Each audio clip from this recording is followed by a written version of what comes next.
As Christians, we are called to hope in God, to place our confidence in God.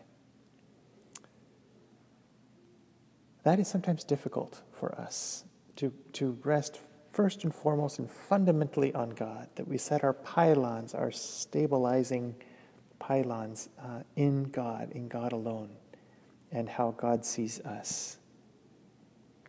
Sometimes things fall apart in our lives. Sometimes things are difficult, and we feel a lack of hope. They seem to be falling apart. And we're scared, perhaps. We don't know what the future holds, so it worries us.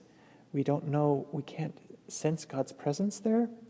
And yet we're called to a deeper faith, confidence. The word means to have faith with, to let God give me that faith, to see a deeper reality than I currently perceive.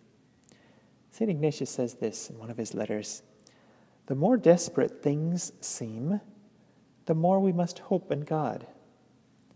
Where human efforts fail, there before us waits the divine assistance." When things are difficult in our lives, things seem more and more desperate, we don't think we're going to be able to get out of this.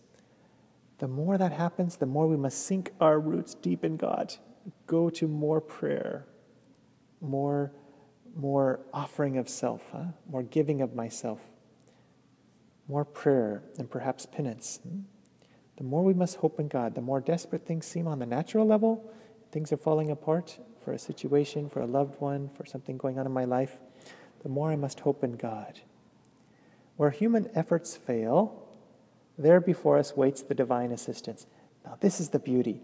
Where things fall apart on the natural level and I can't seem to get on top of this, or I don't think this is going to work out, whatnot, there before us waits the divine assistance. In other words, it's not a bad thing to be at the end of your rope, to be, I can't do this anymore, I'm overwhelmed, I'm exhausted, I just don't think this is going to work. There before us waits the divine assistance. I can say in my own life, some of my more powerful experiences of prayer are when I get on my knees and I literally tell the Lord, I am overwhelmed by this is too much and I can't do it, it's way out of my hands, I just don't have it.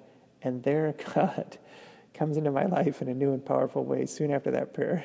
I think probably he was waiting for that, for me to let go a little bit more and to say, I can't do it, only you alone. And I really, really mean that. I'm not being pious or devotional here in any kind of superficial sense. I really mean it. I am overwhelmed by this. This is way too much. And then he's like, good. Let God be God now.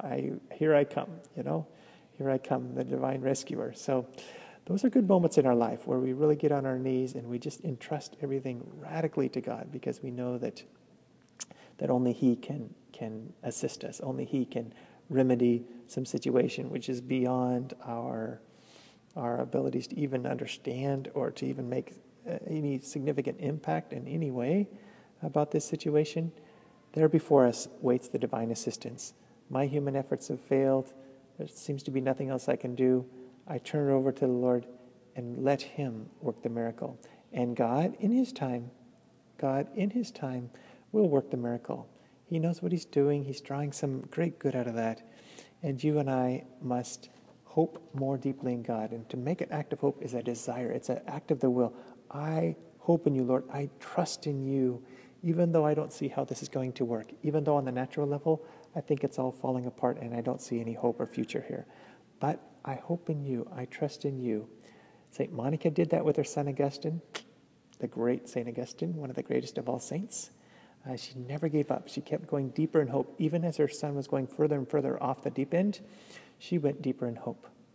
So let us encounter that depth of desperation with a deeper depth of hope, a choosing to say yes to God, a choosing to surrender it to God, and to believe that God is really God, and he can do anything. We entrust those things to him. We go deeper in God. And there, the divine assistance begins to work the miracle. God bless you.